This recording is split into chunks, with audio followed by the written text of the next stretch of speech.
విష్ణువు శివుడు పూజ చేశాడంటే కొందరు తట్టుకోలేకపోతారు, అది ఎందుకో తెలియదు. అక్కడికి విష్ణువు తగ్గిపోయాడు అనుకుంటారు, శివుడు పెరిగిపోయాడు అనుకుంటారు, లేనిపోని వికారాలు.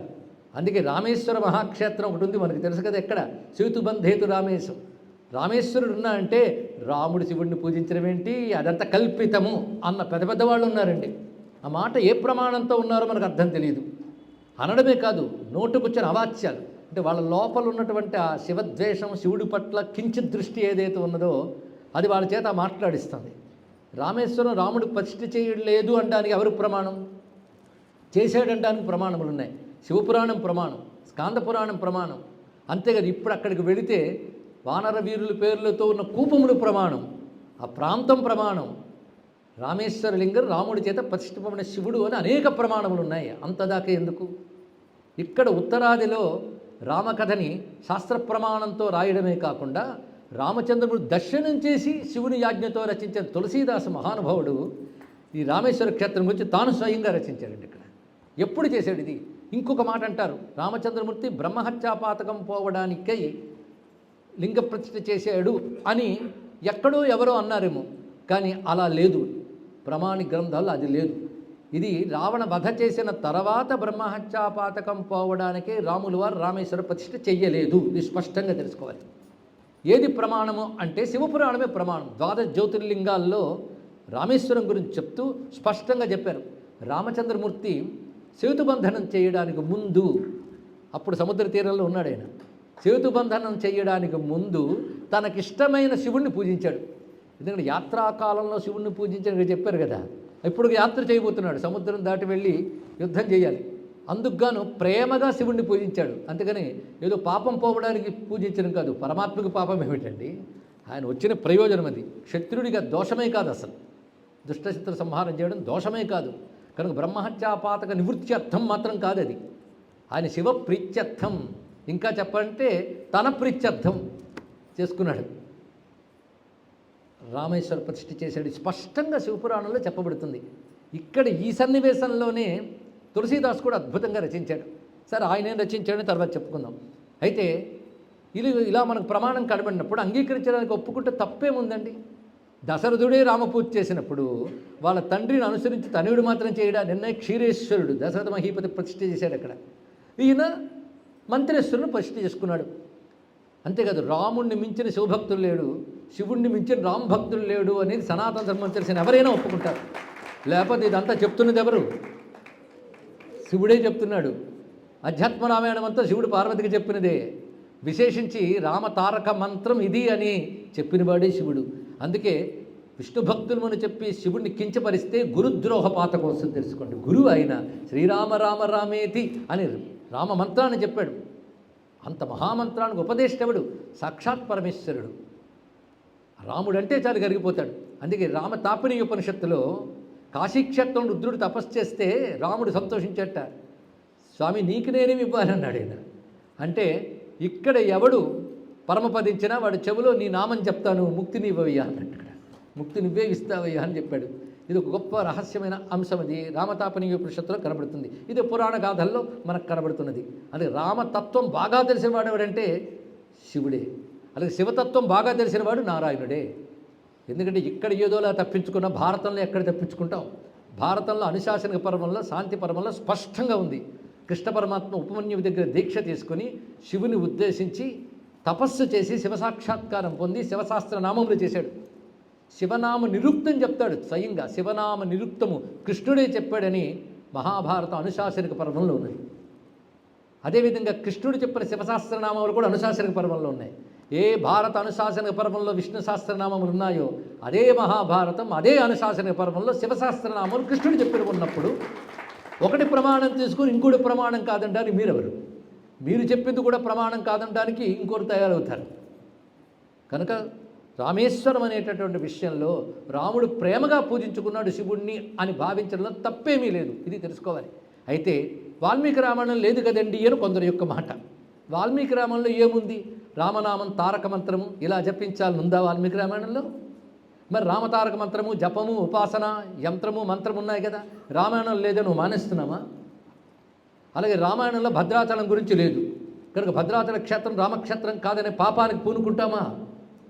రామాయణం లేదంటే భద్రాచలం కూడా లేదు. రామాయణంలో భద్రాచలం లేదు, రామేశ్వరము లేదు, కాబట్టి రెండూ లేవు అనడం ఏంటి? భద్రాచలానికి ప్రమాణం బ్రహ్మాండ పురాణము, మరో పురాణము. రామేశ్వరానికి ప్రమాణం శివపురాణం, స్కాంద పురాణం ఇత్యాది మహాపురాణములు చాలా చాలా ఉన్నాయి. ఇది తెలుసుకోండి. అక్కడ తీర్థముల గురించి కూడా వర్ణించారు. కనుక పురాణ ప్రమాణం అంగీకరిస్తే అప్పుడు ఇది అంగీకరించాలి. పురాణ ప్రమాణమే లేనప్పుడు రామక్షేత్రములు లేవు, రామ ఉపాసన లేదు, రెండూ లేవు. అయితే వాల్మీకి రామాయణం లేదా? ఇది పెద్ద ప్రస్తావన. లేదని ఎవరు చెప్పారు?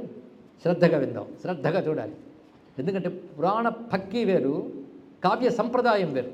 అంటే కావ్యం చెప్పినప్పుడు ఇక్కడ మంత్రాలు ఉపాసనలు కావ్యంలో రాయరు, పురాణంలో రాయొచ్చు. కావ్య విధానం వేరు, పురాణ విధానం వేరు. వాంగ్మయ స్వరూపం, ప్రక్రియా స్వరూపం తెలియకపోతే మాటలు వస్తాయి. రామాయణం కావ్యం. అందుకే రాముడు పుట్టే వరకు పురాణ పక్కిలో నడిపాడు వాల్మీకి. దేవతలు వెళ్ళడం, ప్రార్థన చేయడం, రాముడు అవతరిస్తానడం వరకు పురాణ సంప్రదాయం చూపించాడు. రాముడు అవతరించిన దగ్గర నుంచి అవతార పరిసమాప్తి వరకు కావ్య సంప్రదాయం చూపించాడు. రాముడు మానవుడిగా ప్రవర్తించుతూనే వెళ్తాడు చివరి వరకు కూడా.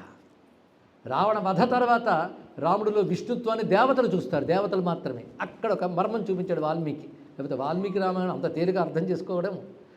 అయితే కొందరు అంటారు రామచంద్రమూర్తి లంకలో రావణ సంహారం చేసిన తర్వాత సముద్ర తీరంలో తిరిగి ఆగలేదు.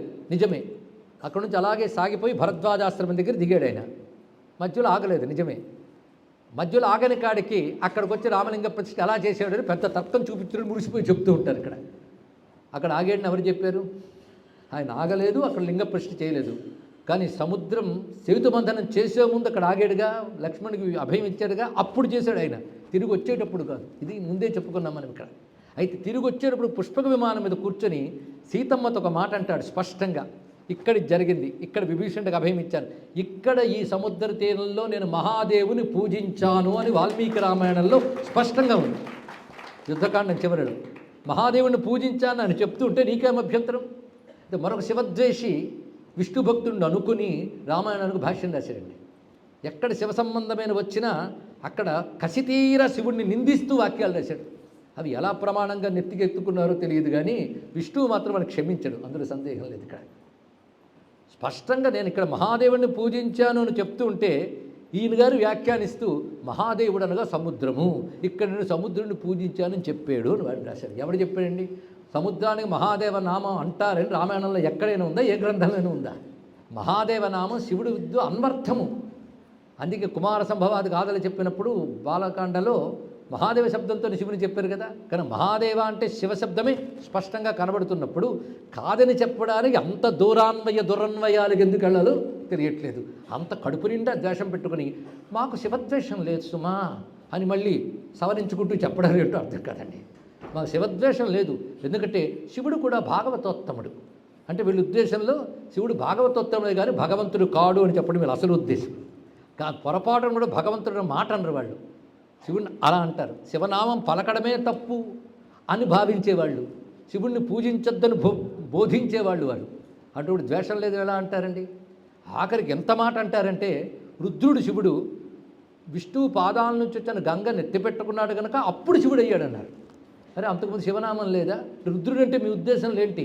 కోపిష్టిగా దుర్మార్గంగా ఉన్న అర్థమా? వేదం మీద నమ్మకం ఉందా? వేదం మీద నమ్మకం ఉంటే రుద్ర శబ్దానికి వేదం చెప్పే అర్థం ఏమిటి? ప్రణత దుఃఖ ద్రావక రుదంతే నాదాంతే ద్రవతి ద్రావయతి రుద్ర అని అద్భుతమైన అర్థం చెప్పింది ఇక్కడ. కానీ అంతా దూరం దాకెందుకండి? నమో భగవతే రుద్రాయ విష్ణవే మృత్యుర్మే పాహి అనే మంత్రమే వేదంలో కనబడుతుంటే రుద్ర శబ్దానికి ఇటువంటి నీచార్థం తీస్తారా? అక్కడ శిరస్సు మీద పెట్టుకోవడం విష్ణు ఉపాధ్యాయం అనేది డ్రామాలాగా ఉన్నది. అసలు విష్ణు పదం అని, ఆకాశానికి విష్ణు పదం అని పేరు. అక్కడున్న దివ్య జలము వచ్చి శివుని శిరస్సు రోదశయందు వ్యాపించిన అష్టమూర్తి అని శివుని శిరస్సున పడింది అని చెప్పారు. ఇది కాస్మిక్ ఈవెంట్, ఇది కాస్మాస్లో జరిగినటువంటి ఒక ఈవెంట్, అది అంతరిక్షంలో జరిగిన అద్భుతం. దాన్ని తీసుకుని విష్ణుపాదజలాన్ని శివుడు పెట్టుకోవడం వల్ల అప్పుడు గొప్పవాడయ్యాడని, విష్ణుపాదజలం శిరస్సును పెట్టుకోవడంలో శివుడికి ఏమీ అభ్యంతరం లేదు. తెలుసుకోండి, ఎక్కువ తక్కువ లేవు. ఒకరు గొప్పతనాన్ని వీడు ఒప్పుకున్నాడు అంటే వీడు తగ్గిపోయినట్టు అర్థం కాదు. ఆ గొప్పతనాన్ని ఒప్పుకున్న గొప్పతనం ఎదుర్కొందని అర్థం. ఇది తెలుసుకోండి. కానీ ఉదాత్త పురుషుడు మరొకరు ఉదాత్తతని పూజిస్తాడు, గౌరవిస్తాడు, అంత మాత్రం తగ్గిపోరు. అందుకే రాముడు శివుడిని పూజించినంత మాత్రం రాముడు తగ్గిపోడు. శివుడు రామనామాన్ని ఉపదేశించినంత మాత్రాన శివుడు తగ్గిపోడు. అది వారి ఇరువురి యందు భేదం చూడడం మహాదోషం. ఇరువురి యందు భేదమని ఏటికి పాపము కట్టుకోవలెన్ అని సీతమ్మ అన్నట్లుగా కల్పవృక్షంలో విశ్వనాథ వారు చెప్పారు ఇక్కడ. కానీ ఎట్టి పరిస్థితుల్లో వాళ్ళు మాకు ద్వేషం లేదన్నా కడుపు నిండా ఉన్న ద్వేషం వల్లనే వాళ్ళని తక్కువ చేసి మాట్లాడుతున్నారు. ఇది మర్చిపోవద్దు. అయితే ఇక్కడ శివుడిని ఏదో అన్నారు కదా అని మేము వత్తాసు పుచ్చుకుని మాట్లాడట్లేదు. రాముణ్ణి విష్ణువుని ఎవరిని కించపరిచినా హిందూ ధర్మావలంబకుడిగా ఆ కించపరిచిన వారికి గట్టి సమాధానం చెప్పడానికి సిద్ధంగా ఉన్నాం. ఎందుకంటే మేము శివభక్తులు మాత్రమే కాదు, విష్ణు భక్తులు మాత్రమే కాదు, శివుడు విష్ణువు రాముడు కృష్ణుడు ఒకే పరతత్వం యొక్క వ్యక్తీకరణ అనే శుద్ధమైన వేద ధర్మానికి చెందిన వాళ్ళం కనుక ఈ మాట చెప్తున్నాను. ఎట్టి పరిస్థితుల్లోని కూడా రామభక్తి శివద్వేషాన్ని శివుణ్ణి కించపరచడాన్ని కూడా అంగీకరించదు. అందుకే తులసీదాస్ కంటే రామభక్తులు ఉంటారే చెప్పండి, ఆ ఒక్క మాట చెప్పండి. ఎందుకంటే మేము విష్ణు భక్తులమని చెప్పి దేశాలు విదేశాలు తిరుగుతున్నా కడుపు నిండా ఇతర దేవత ద్వేషాన్ని చెప్పడం తప్ప మరొకటి చేతకాని వాళ్ళకి తులసీదాస్ యొక్క రామభక్తి ఏమర్థమవుతుందండి? ఇక్కడ పోతన గారు సాక్షాత్తు రామ సాక్షాత్కారం పొంది భాగవతం రచించిన పోతన గారు ఎక్కడ అవుతారు అర్థమవుతారు? మీరు ఒక్కడ చెప్పండి, వీరికంటే పోతన తులసీదాస్ గొప్పవారు అవునా కాదా? అది మీరు అంగీకరిస్తారా లేదా? అంగీకరిస్తే మా పోతన గారు చేతులారంగ శివుని పూజింపడేని, నోరు నవ్వంగ హరికీర్తి నుడివడేని, దయయు సత్యంబు లోనుగా తలపడేని, కలుగనేటికి తల్లుల కడుపు చేటు అని గట్టిగా చెప్పాడే. అటువంటప్పుడు ఆ పోతన గారికి మేము నమస్కారం చేసుకుంటాం కనుక పోతన గారు దర్శించిన రామునికి నమస్కారం చేస్తాం, పోతన వర్ణించిన కృష్ణుడికి నమస్కారం చేస్తాం, ఉభయులకి నమస్కారం చేస్తూనే ఉన్నాం. అందుకే మహానుభావులు ఎప్పుడూ కూడాను ద్వేషభావాన్ని చూపించలేదు. ద్వేషభావాన్ని చెప్పేవాళ్ళు జగద్గురు పదవాచ్యులు కాదు, వాళ్ళు ఒక చీలిక వర్గం నాయకులు అవుతారంతే. తెలుసుకోండి, ఇక్కడ జగద్గురు శబ్దము వేదం చెప్పిన సర్వధర్మంలో సమన్వయించిన వాడే జగద్గురు అవుతాడు. ఆదిశంకరుడు ఒక జగద్గురువు, రామకృష్ణ పరమహంస ఒక జగద్గురువు, ప్రపంచానికి సనాతన ధర్మాన్ని బోధించిన వివేకానంద ఒక మహాత్ముడు, రామతీర్థులు ఒక మహాత్ముడు. ఇది పరంపర, ఇది మన సంప్రదాయం, ఇది సనాతన ధర్మం. ఇది తెలుసుకోవాల్సిన అవసరం ఉన్నదండి. అందుకే ఎత్కించిత్ భేదభావం కూడా ఉండకూడదు. ఇప్పటి వరకు మనం వింటున్న వాటిలో రాముడే పరబ్రహ్మము, రాముడే పరమాత్మని చెప్తూనే ఉన్న గ్రంథం మనం ఆధారంగా చేసుకున్నాం.